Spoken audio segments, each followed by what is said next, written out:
See, the US came up with a constitution that was 4,400 words that transformed the world. Because now pretty much every country has a constitution.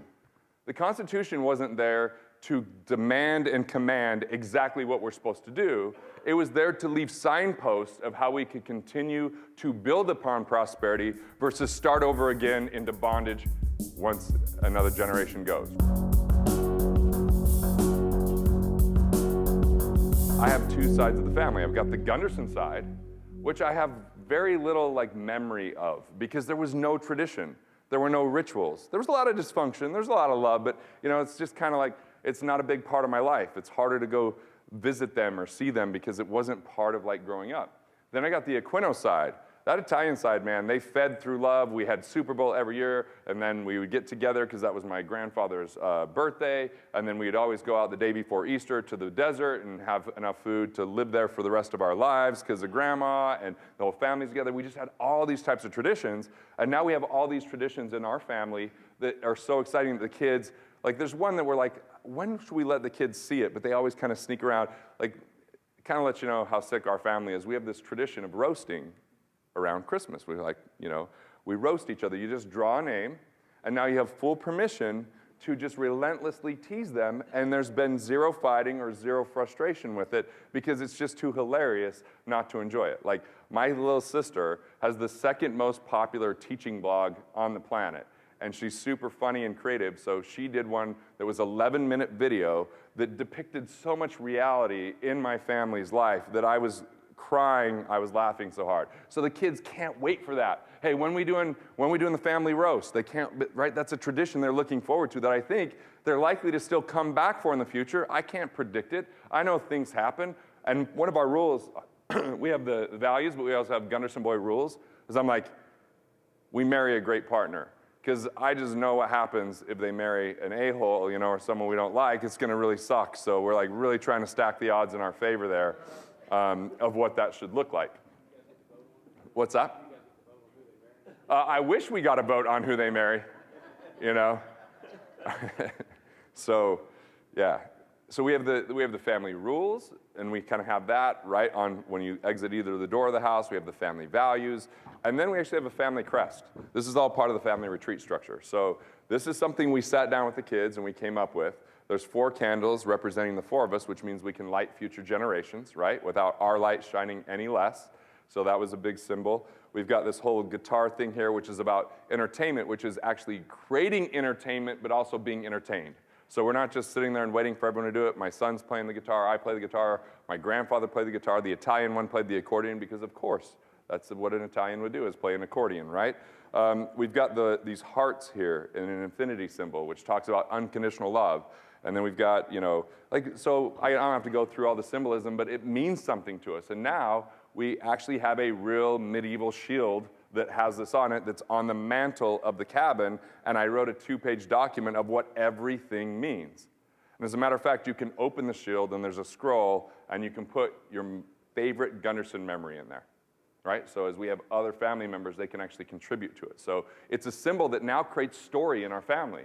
That now when people show up, my kids can say, yeah, look what we have here, and this is what this means, and I'm the one that came up with this idea because we have an inside joke thing that my 11-year-old came up with that's symbolized on there. It's just like a mustache and glasses and a nose, kind of like a comedy thing, because he had a shirt that we used to call Harry. And we're like, oh, you brought Harry on the trip. And so, comedy's a big part of our family. So now we're having the symbolism. And by the way, all the family retreat really is what's every great practice you have in business that you can transfer into the practice of your family. Having a vision for your family, having a mission for your family, having your values, having regular meetings, because these are all things we do in our business that if you transfer and translate that into your family, you can get better results just like you do with your employees, with your team, and with your output. All right, so we got the family office, number 1 of the family legacy ring. We got the family retreat, number 2. And number 3, we have the family constitution. See, the US came up with a constitution that was 4,400 words that transformed the world. Because now pretty much every country has a constitution. The Constitution wasn't there to demand and command exactly what we're supposed to do. It was there to leave signposts of how we could continue to build upon prosperity versus start over again into bondage once another generation goes, right? So you can have that in your own trust. That anyone read their trust cover to cover? I mean, was it not the most painful, unexciting event that you've ever had? Legalese, like your heirs are never going to read it. It's required for the courts, and it's important for your estate plan. But to me, the first 38 pages of our trust is what's most important because it's our family constitution written by my wife and I. So we actually said, what are the most core values and philosophies that we could distill and leave as signposts for future generations? And by the way, rather than divide, destroy, and distribute, as most trusts do, they say, when you turn this age, you get 1/3. When you turn this age, you get 1/3. When you turn this age, you get 1/3. Ours says, you get $0 from this trust. If you want to get money from the trust, then you're going to do certain things like maybe borrow from the trust and pay back our family interest. If you lose that money because the business doesn't go according to plan, you have to teach your siblings or other heirs what went wrong so that we can learn the lessons. And the thing is, between the family retreat and the family constitution is a board of trustees. The board of trustees is not functional while I'm alive. And they're not a normal like board where you go and you sit and it's a very serious conversation. My board of trustees are 5 people that have characteristics that are similar to mine that could lead and teach my kids if I'm not around. And their main job is to look at the family constitution and govern the trust based upon the family constitution, not based upon legalese. Now, because there could be human error, I have what's called a trust protector. The trust protector is like a president that could veto something that doesn't make sense for what the overall purpose of the trust is, which is preserve, protect, and perpetuate. And use alliteration. That's another thing that's important in the trust, right? But preserve, protect, and perpetuate.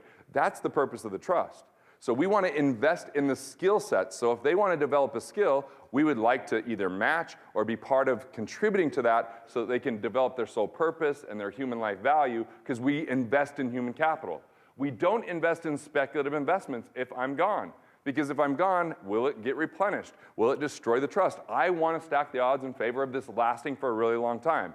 So the family constitution, we have an event in August where everybody wrote their family constitution. I wish I would have had that when I wrote mine, because I wrote the questions for people to really capture the core tenets of wealth, which is your purpose, your mindset, your health, your social life of relaxation, rejuvenation, and recreation, and your money. And then we went through and helped them disseminate that so that they could have a preamble to their trust that the board of trustees, so on my board of trustees, I have someone that's amazing at coaching and pulling out soul purpose. I have another guy, it's Rich, that wrote the book Toes Turn Purple, that's been great at raising kids and helping them with business.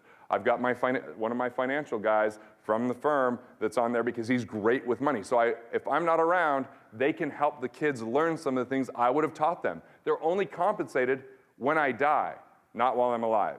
They're the backup plan, right? So that's the board of trustees. Who would you want influencing your kids and teaching your kids and having them report to so that you could invest back into them, not just financially, but with the right individuals? All right. The family office and the family retreat. This is just simply that you create rhythms.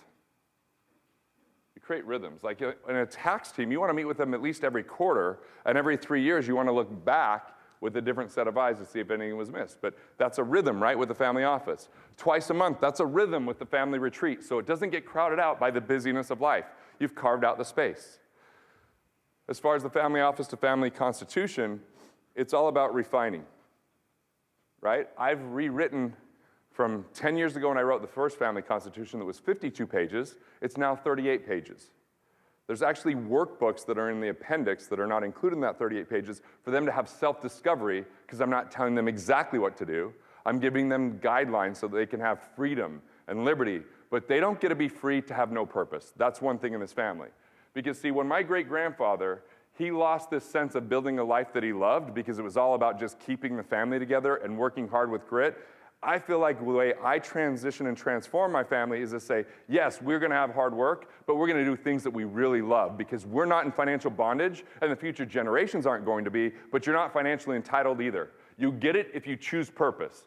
The most miserable person I've met wasn't the poorest person I met. It's someone that inherited $100 million, and when my friend Andrew introduced me to him, I'm like, what's wrong with him? He's like, oh, he has zero purpose. He's a miserable human being. He feels guilt and shame and all this kind of stuff. I want my kids to have purpose. I want to invest in that purpose, and it doesn't need to be that they follow in my footsteps. It's whatever their footsteps are, whatever that they want to create. It's really about building that life that they truly enjoy, living their soul purpose, and embracing it, and I can be a financial catalyst, not a crutch.